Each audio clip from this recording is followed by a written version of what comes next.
Assalamu alaikum students. My name is Lecturer Saeed Waqas Shah. Now we are going to find the nth derivative of f of x is equal to a power mx. So this is an exponential function. So we would like to find the general rule. So first we will derive the general rule of finding the nth derivative. So then we can easily use that rule to find like 10th derivative or 20 or 15 derivative easily without solving each derivative one by one, like first, second, third and fourth. So that will make things very easy.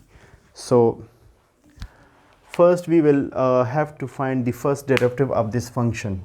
So the first derivative of this function is a power mx. So the first derivative will be a power mx, and then this number we will have to write as log a. That's how we can find the derivative of this kind of function. For example, if we have, suppose y is equal to 5 power x, so its derivative will be 5 power x into log 5, right? So that's how we can do it. Okay, so a power mx log a d by dx of mx. We have to find the derivative of this function, which is in exponent, right? So it will be equal to just m, because derivative of mx is m. So write that m over here, and log a is also constant, so write over here, and a power mx. So that is the first derivative of this function. Okay, so for second derivative, this this constant will be outside of the derivative, because we are taking derivative with respect to x. So when there is no involvement of x in a function, so that will be treated as constant. So this is a constant, basically m log a, and derivative of d by dx of a power mx. Okay, m log a. So derivative of this is just like this. So a power mx, right, and log a, and again derivative of mx, which is m. So this m will be, you can write over here.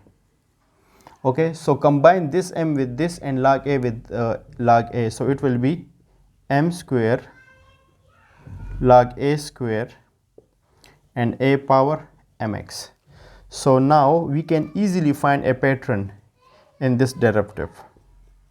It means that when we have second derivative, then the power of m is equal to the number of derivative, and power of log a is also equal to number of derivative and a power mx, right?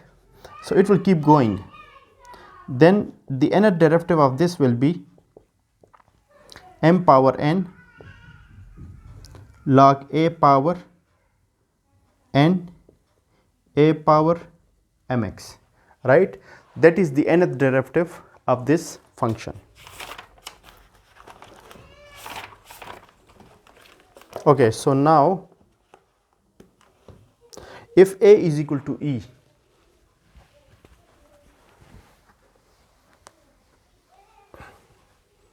if the function is like this,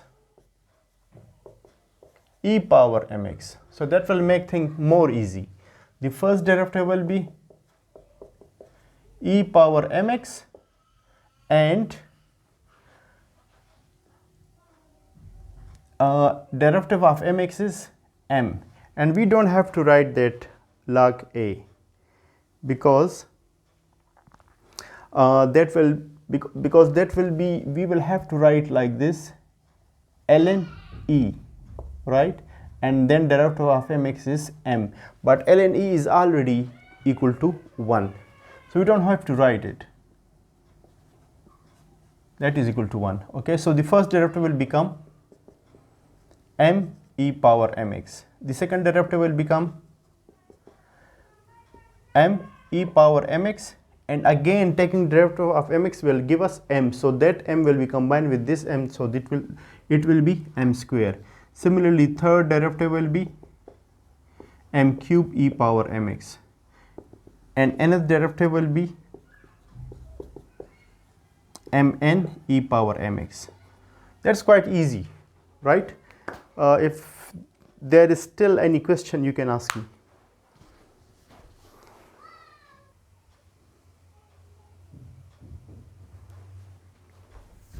Okay, now we are going to find the nth derivative of f of x is equal to sine ax plus b. So the first derivative of this is derivative of sine is cos, right? So it will be cos ax plus b. Okay, but we will have to shift this cos into sine.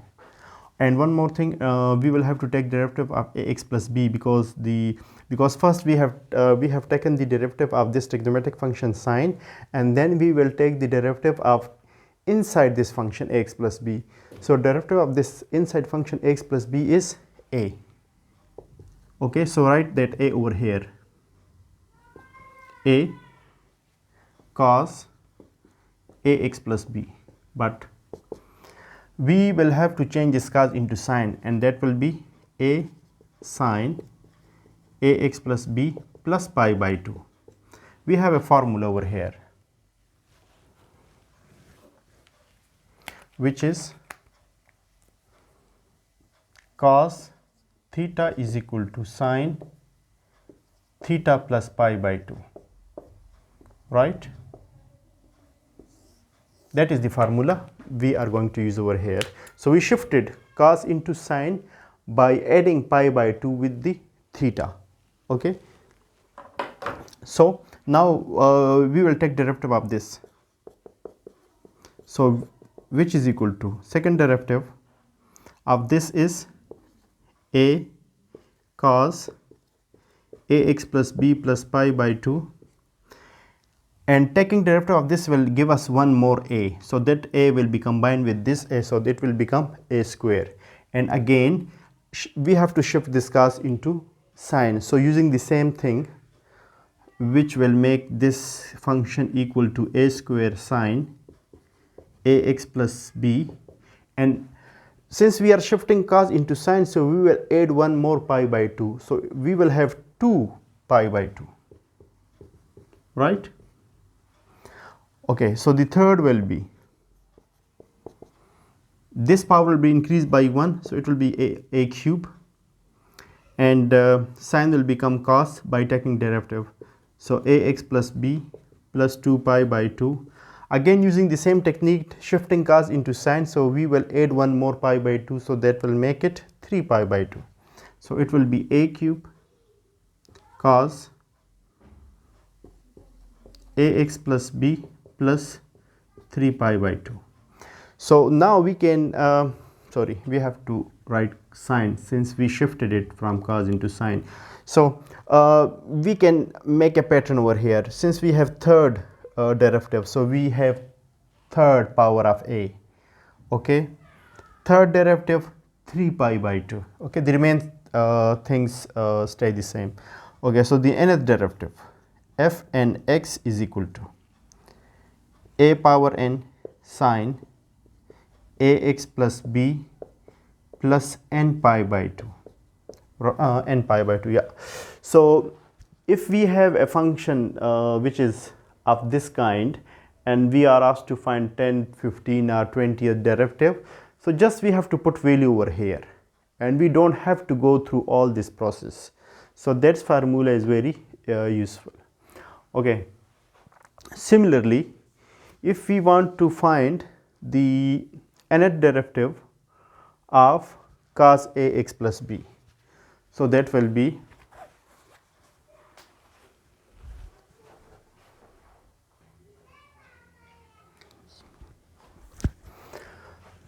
okay. So now we are going to find the nth derivative of f of x is equal to cos ax plus b.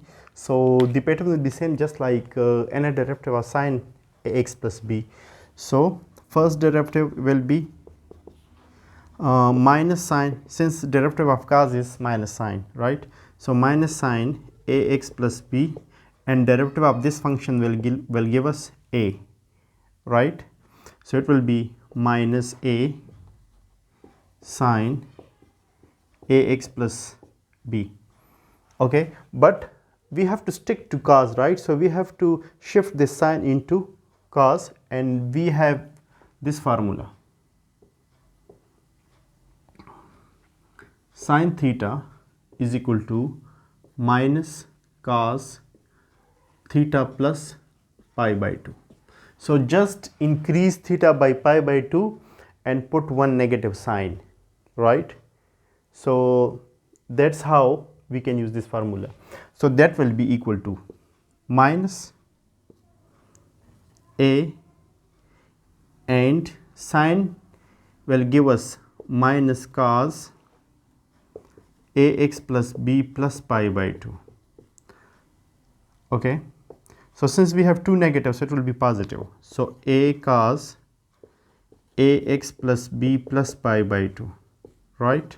So that is first derivative of this one. Now the second derivative, again we have a minus a, since derivative of cos is minus, so minus a sine ax plus b plus pi by 2, and taking derivative of this ax plus b plus pi by 2 will give us one more a, so that will be a square, right? And again shifting the sign into cos, this negative will be vanished by using the formula, which will give us a square cos ax plus b, and this theta will be increased by pi by 2, so we will have 2 pi by 2, right? So that is second derivative of f of x. So now we can have a pattern over here: second derivative a power 2, second derivative we have 2 pi by 2. So similarly nth derivative will give us a power n cos ax plus b plus n pi by 2, right? So that is the nth derivative of cos ax plus b. Students, if you have any question, you can ask me in the comments, and I will be happy to answer any of your query. Okay, thank you.